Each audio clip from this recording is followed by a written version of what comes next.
But what makes one person play better chess than another?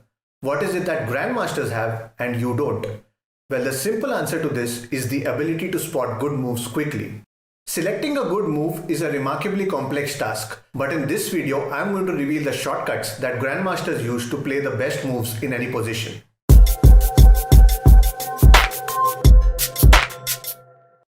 Over the years, I've studied numerous grandmaster games, and this is like a summary of all my learnings. If you can implement these in your games, then you will definitely become a better chess player. Okay, so recently I had shared this quote on my Instagram page, and it is absolutely true. Look, in any given position, you can have 30 or even 40 legal moves. You cannot evaluate each and every one of them. That's where you need to understand the concept of candidate moves. When you look at all the move options, there are some that make your position worse, so you can automatically rule them out. Then there are some moves which do not harm you, but still you can reject them because they don't make much sense. Eventually, as you get better, you learn to recognize moves that are possibly good. These are the ones that we call candidate moves. They are the finalists in your move selection process. How many candidate moves do you think grandmasters evaluate? Any idea? 4, 5 or 6 maybe? Let's reveal a secret. In most cases, grandmasters do not look beyond 2 or 3 candidate moves. Those experts who tell you to evaluate all sorts of moves are just bluffing you. It is almost impossible for a human to calculate all variations for more than 3 or 4 candidates, especially considering the strict time controls these days. If you're wondering how can you restrict your analysis to just 2 or 3 candidates, then just follow the shortcuts that I'm going to share with you now. This is what the masters use to find the best moves. The first thing that grandmasters look for are forcing moves. A forcing move is one which requires the opponent to reply in a certain way or which greatly limits the ways in which he can respond. So basically, forcing moves can be checks, captures or threats.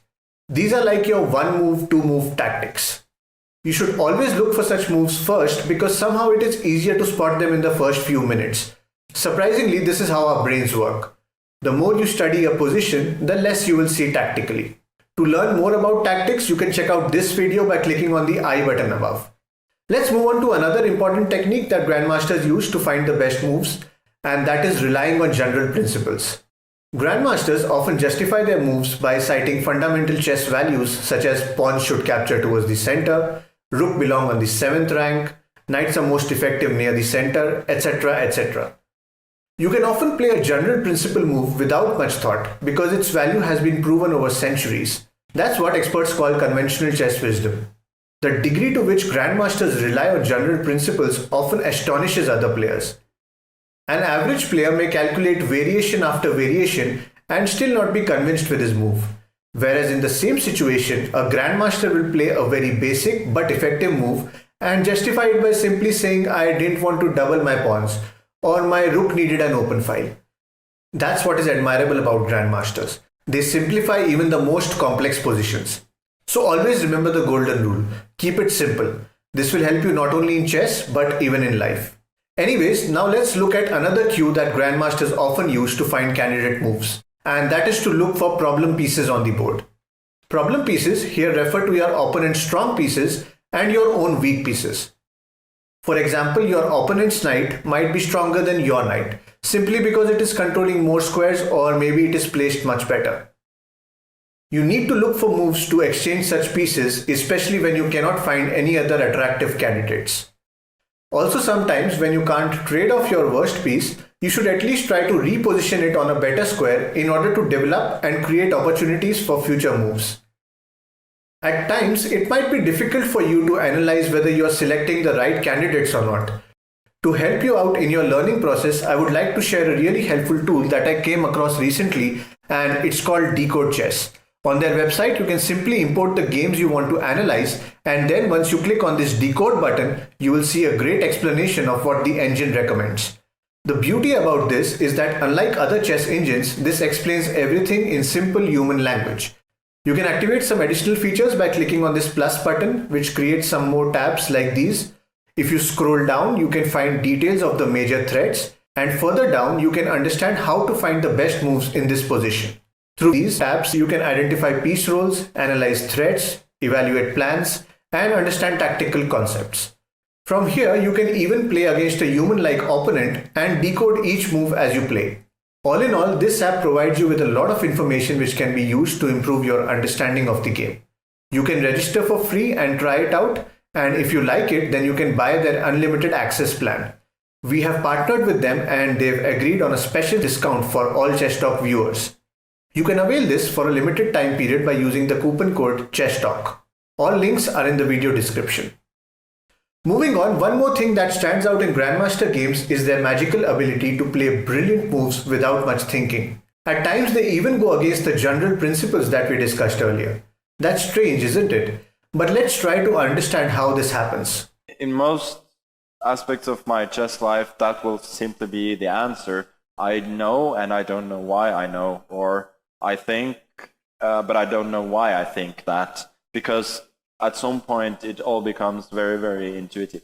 Yes, the great Magnus Carlsen himself admitted that it's the power of intuition at work. But intuition is not a gift just for the Grandmasters. There is a lot more to it. You obviously need to have a good feel for the game, but you can also develop your intuitive capabilities. The best way to do this is to study the master games. This will help you recognize critical patterns and eventually come up with moves that you might not have even thought of earlier. Now let's discuss about another practice that Grandmasters follow, and that is to be consistent. Even when there are no obvious cues to justify a move, you might feel a particular candidate is right just because it fits in well with your previous moves. And that's what consistency is all about.